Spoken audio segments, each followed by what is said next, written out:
Hello everyone and welcome back again to my YouTube channel. Today is just going to be a quick react to a YouTube video I've been meaning to watch for ages by a YouTuber who I greatly admire called Ali Abdaal. There's been several different videos that have changed my way of thinking about my career and also my attitude towards YouTube, which have been produced by Ali. This one we will be watching today is my top 10 tips for aspiring YouTubers, which I somewhat consider myself as. I'm aspiring to do YouTube. What makes a YouTuber is a debate for a different day, but I definitely consider myself to be aspiring to be that. So yeah, we're just going to get into it straight away. We're watching the video and just giving my thoughts on it there. So starting this YouTube channel is hands down the single best thing I've ever done in my life. And so in this video, I'm going to be sharing my top 10 tips on how you can get started with setting up your own channel if that's what you're into. Coming in at number 10, we have don't worry about what other people will say. I always ask this question. I ask the question on Twitter and on Instagram, and I ask people, what are your fears about starting on YouTube and what do you want to know? And the number one complaint is always, I'm worried about what my friends and family will think. I've been running a course called the Part-Time YouTuber Academy. Yeah. There is, I think, a bit of a stigma where people don't get what you're trying to build. They think it might be a waste of time. I do feel like I've got some of that. I do feel like some of that occurs, even though I've never heard anyone really say it. Could be completely irrational, but yeah, I completely get what Ali's saying there. Where we have people who are sort of aged from 18 up to like 55. And basically everyone in that age range also worries about what their friends and family will think. But you know what? The thing that everyone realizes is that once you've uploaded your first video, all of that fear kind of goes away because you realize that no one gives a shit. Like no one actually cares whether you're uploading videos to YouTube. Yeah. You might think it's like the biggest deal in the world that, oh my God, what is my mum gonna say? What are my cousins gonna say? What are my friends in university gonna say?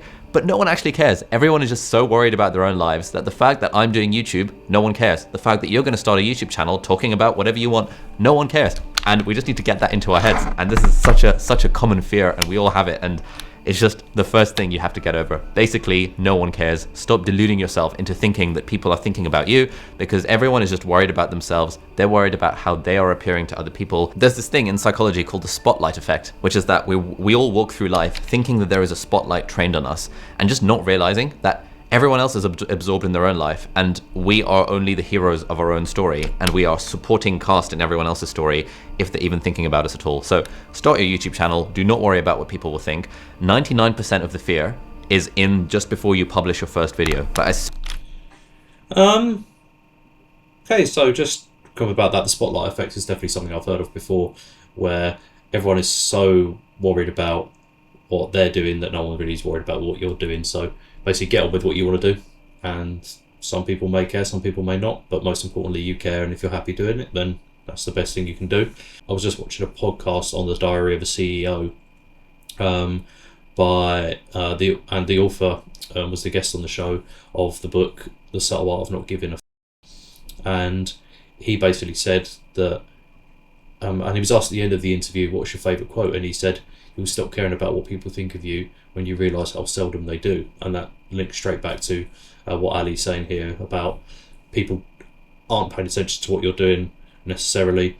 So if you want to do it, give it your best shot, essentially, which is kind of how I thought about it. Saying your fears go away when you publish your first video, I wouldn't say is necessarily the case for my experience anyway.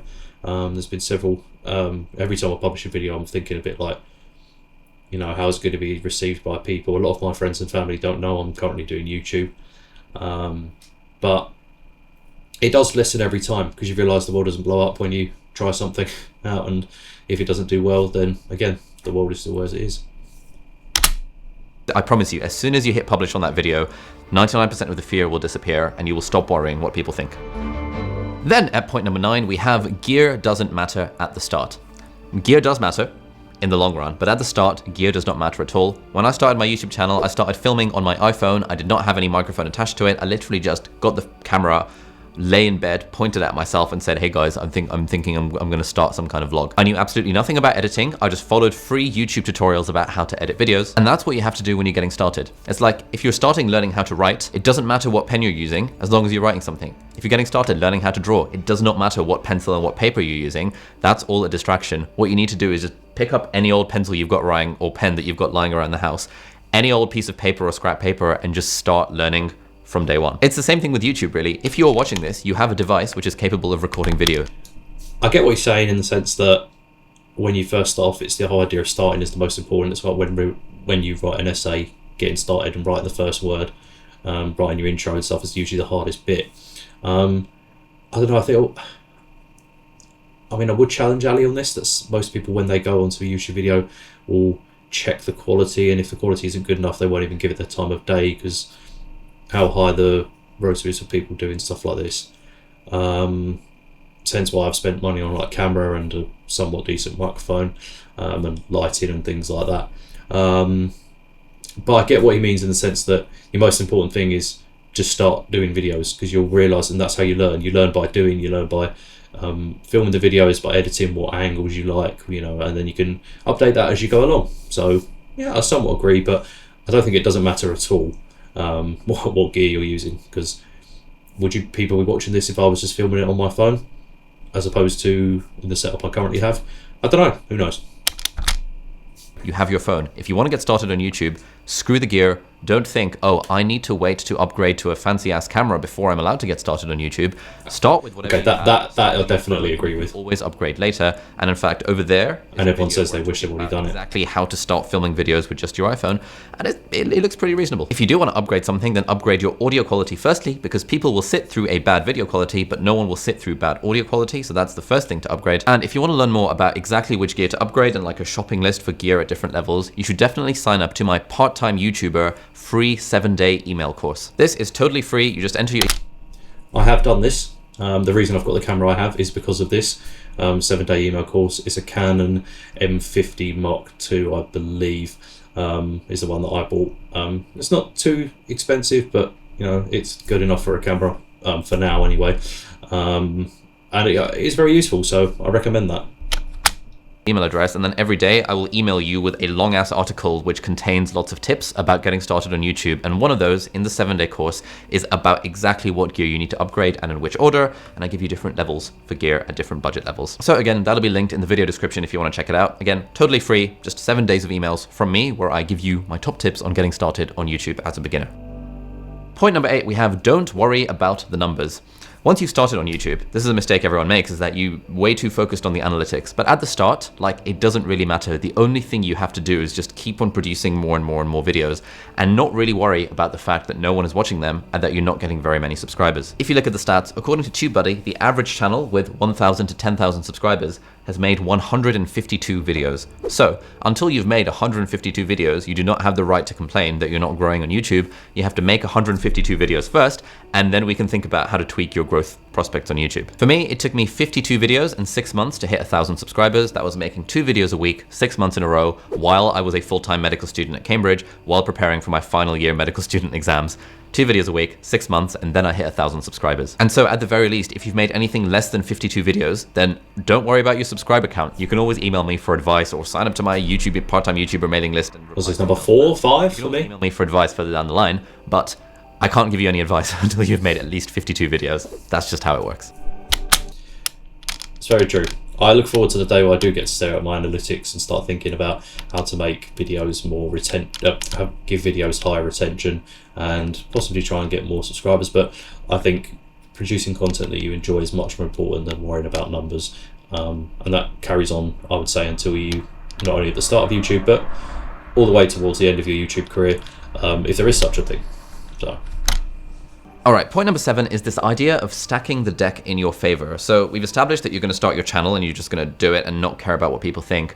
But to succeed on YouTube, you want to think in terms of stacking the deck. How do you take the deck and how do you stack it in your favor? Now, the extent to which you should stack the deck depends on how you're thinking about YouTube.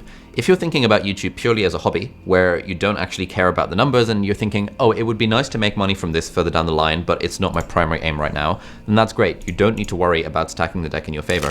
But if, like a lot of students in our course, the Part-Time YouTuber Academy, you're thinking of YouTube more as a business opportunity, so the more business, entrepreneurial, people-minded end of the spectrum, you then want to think about, how do I stack the deck to try and grow on YouTube, or to try and achieve my goals for YouTube, as effectively as possible? And there's broadly two ways of stacking the deck. You can stack the deck in terms of time, or you can stack the deck in terms of money. How do you stack the deck in terms of time? Well, it involves putting in the time to learn how to get better on camera, which happens over time as you make more and more videos. It involves putting in the time to get better at editing videos. Again, it happens as you just produce more and more videos. Which does take a lot of time. I'm still much a novice when it comes to editing, and I do hope to improve by doing courses and things like that in the future. And again, it goes back to what I said about best practice you can have is actually just doing it. So do the videos, and if they're rubbish, then it starts out the rubbish and you just try and improve. I've got a friend called James Johnny who has grown from 0 to 500,000 plus subscribers on YouTube by making like 10 or 12 videos or something stupid like that, because he spends hundreds of hours editing each one to make it, craft it into a perfect Netflix documentary style video. He is stacking the deck in his favor by spending large amounts of time, hundreds and hundreds of hours, writing, scripting, and editing his videos. The other way of stacking the deck in your favor is by using money. Now, we're not going to talk about this because this is a more advanced point, but for example, you can invest in gear, and number two, you can invest in hiring your own team, which is now what I've done. And actually, a lot of people don't realize that you can outsource video editing for quite cheaply very early on. And so especially if you have a job where your time is worth, let's say, more than $10 an hour, you can easily outsource video editing to someone who you're paying less than $10 an hour to, if you want, as a way of stacking the deck in your favor by using money. Again, that's a bit of an advanced point. We'll talk about that more in my Part-Time YouTuber free email course, so sign up in the video description if you want to check that out. But yeah, that's kind of how I think about it. Like, there are no guaranteed formulae to success on YouTube, but really it's all about stacking the deck in your favor in whatever way you can, depending on what your goals for YouTube are. Are you a hobbyist or are you a entrepreneur business person? I'm somewhere in the middle, leaning kind of towards the business side, so I do whatever I can to stack the deck in my favor. And with that question, I would say this is definitely more of a hobby, especially at this moment. But the idea of outsourcing editing to someone else is something I've not considered. I think it takes a lot of confidence in your work that you can give it to someone else and they'll edit it the way that you originally intended. And it's not something that I would consider now, but hey, I'm going to go back at that newsletter that he suggested there and have a look to see what he suggests through that as well. Point number 6, use your unfair advantages. Now, I've got a secret 3-part formula for success on YouTube, and in fact, success in anything in life. And that is success equals work multiplied by luck multiplied by... Could have ironed your shirt, Ali. Just saying. Unfair advantages. Now, work, you have to put in the work. You have to put in the time and the effort to do this. Otherwise, it's not going to go anywhere. Luck, you are kind of reliant. You do have to get a little bit lucky. But the good thing about luck is that the more videos you put out, the higher the odds that any one of them will get picked up by the algorithm and will start to go viral. And in fact, for my channel, it's only been like 2 or 3 videos in the last 3.5 years that have gone really viral, that have really propelled channel growth. Everything else has been fairly average, fairly mediocre. So that was work and luck. But the third component of the success equation is unfair advantages. What are the unfair advantages that you have that you can exploit in your YouTube channel or in whatever you're doing? For me, my unfair advantage was that I was a medical student and I was at Cambridge University. Those are pretty big unfair advantages because I certainly am not either of those. Study medicine at Cambridge University. I was not trying to be a makeup influencer. I was not trying to be a fashion influencer or a lifestyle or workout or fitness influencer. None of that would have used my unfair advantage. Maybe the medical student thing if I was actually interested in fitness. But you want to think about, what are the qualities I have? What are the things that other people can't necessarily compete with, even though we don't really want to think about this as a competition?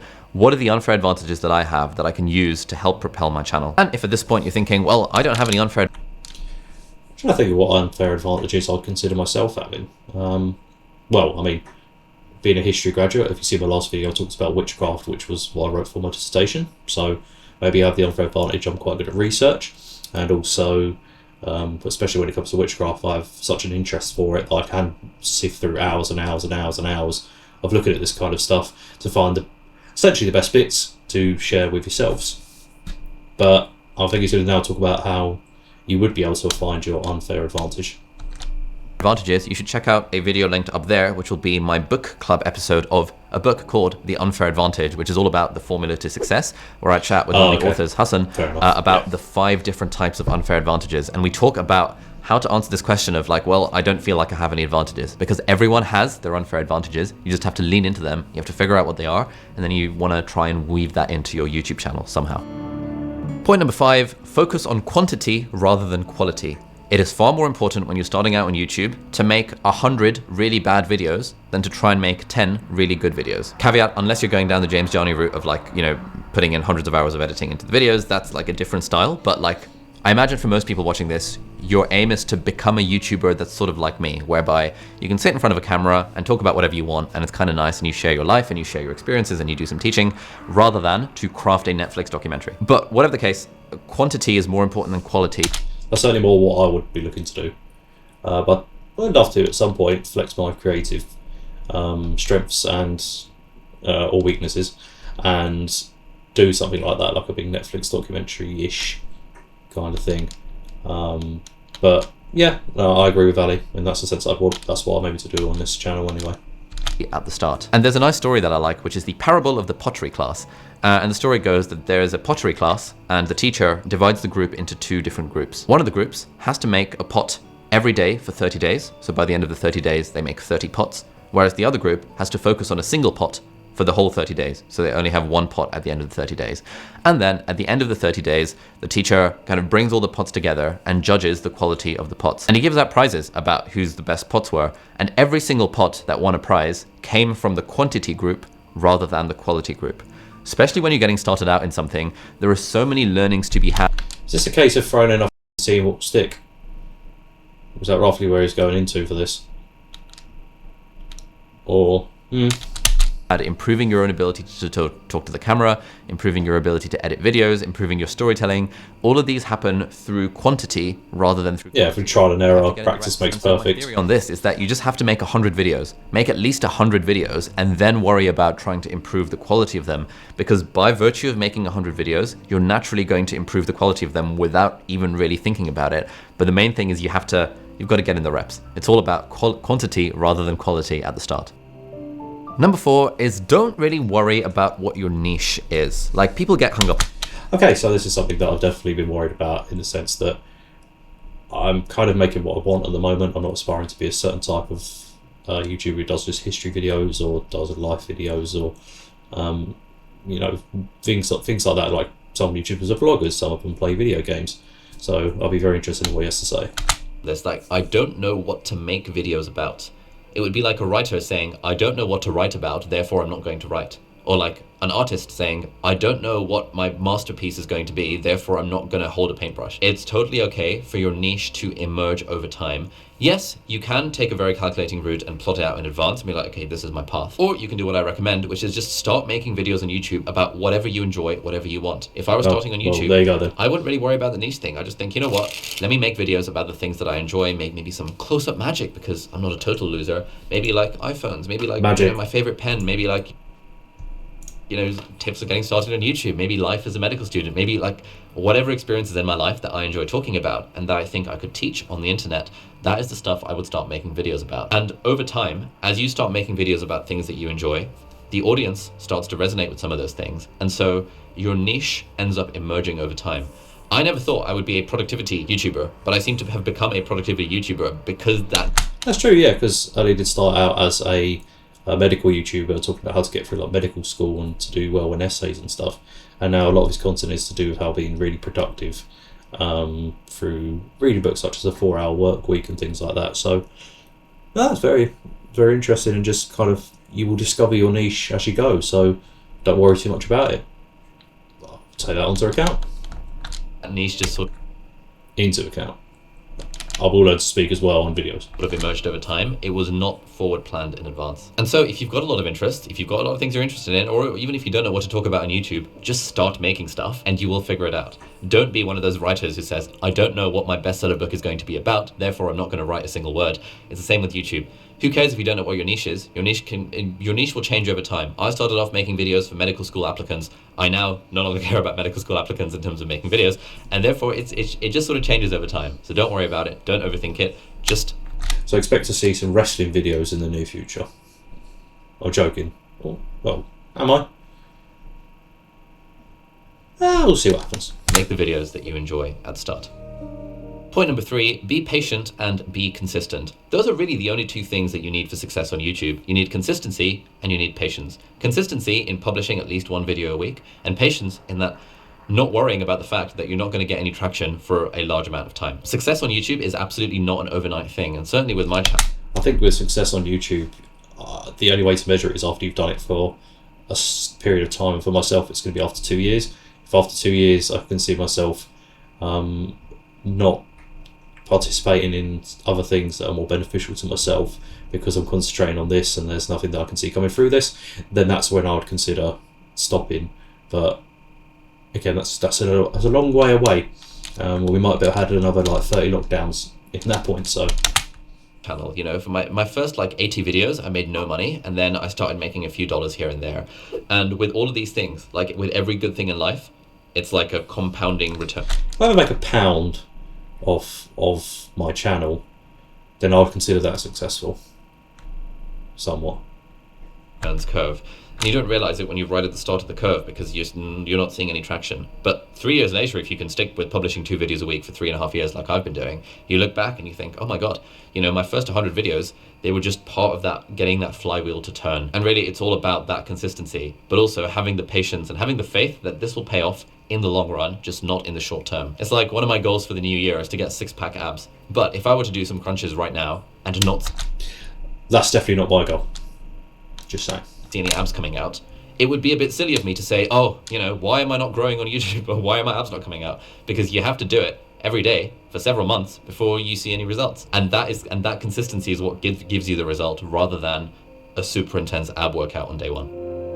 Point number 2 is try and think about it in terms of systems. Now, this is a big thing that we teach in our course, the Part-Time YouTuber Academy. Again, if you wanted the free 7-day email course, hit the link in the video description. But it's really all about building a system, because we've established that the way to grow on YouTube is by being consistent for a very long time. You then want to start thinking, okay, if I need to be consistent and put out 1 or 2 videos a week for the next 5 years, how can I build a system around that to make it easier for me to do? And at the start of our YouTube careers, what everyone does, and what I did, is you think 1 video at a time. You think, okay, what's this week's video? Okay, what's next week's video? And then another one. But then which is very similar to how I think about it. I do it, get it edited, get it out of the way, and then move on to the next one. And I don't really think about, I've got like something like 10 video ideas in mind, but I'm certainly not worried about them until I finish the one I'm currently on. So again, it'll be interesting to see what he says. Very quickly you realize that, okay, this is quite hard to sustain. And so you want to think about building a system in terms of, how can I generate as many ideas for content as possible? And then number 2, how can I kind of refine these ideas and turn them into titles and thumbnails and hooks? Number 3, how can I sort of create these videos in parallel? Number 4, how can I find pockets of time throughout the day where maybe, you know, I've got a 10-minute break at work or in my lunch break where I can plan out a video that's going to be pushed out several months in advance? How can I plan out my content calendar so that I actually only have to film once and I can batch film maybe 5 videos in a row so that I don't have to go through all the effort of setting up the lights and camera and everything? It's all of this stuff around building a system. Why have I not considered that? Filming it all in one big go, and then edit it all and have it all released in one go. I think I'm alright, because at the moment, with the videos I'm making in my free time, I seem to be doing okay. But that's definitely something I should consider in the future. But yeah. And if you want a book recommendation on that, you should check out The E-Myth Revisited by Michael Gerber. This is a book I've been recommending to all the students in our course, and everyone who's read it says that, oh my God, this book is absolutely amazing. Another book on the reading list. It's just a great way of changing your mindset to thinking in terms of systems. And that, I would say, that's one of the books that's most changed my life, and that has made publishing on YouTube a lot easier, because now, instead of thinking of it as 1 video at a time, I think of it as a holistic, cohesive, coherent system. And that may sound a bit complicated, I think, well, it does to me anyway, about creating systems on how to generate ideas. That's the hardest part that you hear even big time YouTubers having. So for me, it's just, I always keep a notepad or something near me. Then as soon as I think of an idea, I jot it down straight away. And then while I'm working, or while I'm, you know, sitting around thinking, oh, I wish I was doing something else, I'm a bit busy, or I want to make myself busy, I look at the ideas and I try and work on them a bit. So that's a system I'm currently using, but I assume that's going to change within the next year, or within the next couple of weeks even. And finally, point number 1 is, if you're thinking of getting started on YouTube, then just do it. You know, you could literally pause this video right now, you could get your phone. Sorry. You could switch on the recording, the camera, turn on selfie mode on your phone and be like, hey guys, this is my first YouTube video. You know, I was watching Ollie's tips on getting started on YouTube video, and he was saying, to be honest, you should just kind of do it. And so this is it. I'm going to start my YouTube channel, and this is video number 1. That video took me 11 seconds to film. And if you're starting on YouTube, you could literally do that. Like, pause this video right now, turn on the selfie camera on your phone, and just upload it using the YouTube app on your phone. It is that simple. Like, we all overthink this so much. Like, oh my God, my first video has to be good and has to be perfect, and what are people going to think? But what we don't realize is that no one cares. No one's going to watch your first video. Like, who gives a toss? Like, if it takes the average channel 152 videos to go between 1,000 and 10,000 subscribers, why do you think that video number 1 matters? It's just completely inconsequential. Video number 2, 3, 4, 5, 6, 20, 30, 40, none of those videos actually matter in the long run. What matters is that you actually just get started and you realize it takes the average channel 152 videos to go between 1,000 and 10,000 subscribers.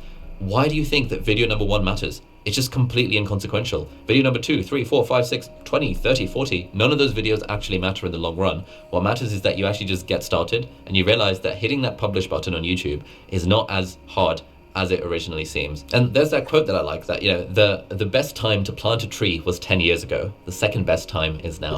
And so if you're thinking, oh damn, I wish I'd started YouTube 10 years. I wish I'd started YouTube 10 years ago. But if I didn't have a channel and I was watching and I'd watched to the end of this video, I would just get my phone out and film that video right now. In fact, if you're doing that, link it in the comments down below and I will subscribe to your channel and I'll be like your first subscriber for whatever that's worth. But I just need you to upload that very first video and then commit to publishing at least 1 video a week. So those were 10 tips on getting started on YouTube. You really don't need anything else. You just need to get started. But if you're interested in joining me on a live course where I teach a few hundred people about how to do this stuff with assignments and things and everything, and we teach you about the systems-based approach to growing your channel, then check out the Part-Time YouTuber Academy, link in the video description, along with my free. I think I'm definitely going to check that out at some point. Definitely going to have a look into that to see what's going on. But I think I looked into it before, and it's just that with working full time, it didn't seem plausible, or maybe that I just didn't want to do it, and I just wanted to literally just do it, just start making YouTube videos. So I'll look into that again. 7-day email course, again linked in the video description. Do you need a course to succeed on YouTube? No, absolutely not. It really is just about publishing content consistently, and there is absolutely nothing I teach on my course that you can't find out on the internet anyway. Check out the Video Creators podcast, check out the Video Creators YouTube channel, check out Think Media, they've got a fantastic YouTube channel. There are so many free resources online. So if you don't want to sign up to a course, that's fine. You can do the work yourself. But if you're the sort of person who benefits from accountability and having a community of people to go through the process with, on top of the content, that's all in one place, nicely packaged up for you, then you might like to check out the course. Whatever happens, once you start your YouTube channel, you're going to need some tips for time management, which is why you should check out that video where I talk through my 8 top tips for managing your time so you can pump out that content consistently. Thank you so much. All the best with your channel, and I'll see you in the next video. Bye-bye. Okay, so yeah, it was very interesting. I'm definitely going to watch that over again. There seems to be an emphasis on the ideas of just do it, just film whatever you can, which I do somewhat agree with. You just have to go with it and ignore your anxieties about how it's going to look and just go for it and hope for the best. But yeah, if you're interested, please go over to Ali Abdaal's YouTube channel and have a look at some more content that he's got. And if you like this reaction video and want to see something similar, or you can look through my content and go on, oh, you know what, that seems like something I would be interested in, please do like and hit the subscribe button. But apart from that, I just hope you enjoyed the video. So thank you. Take care.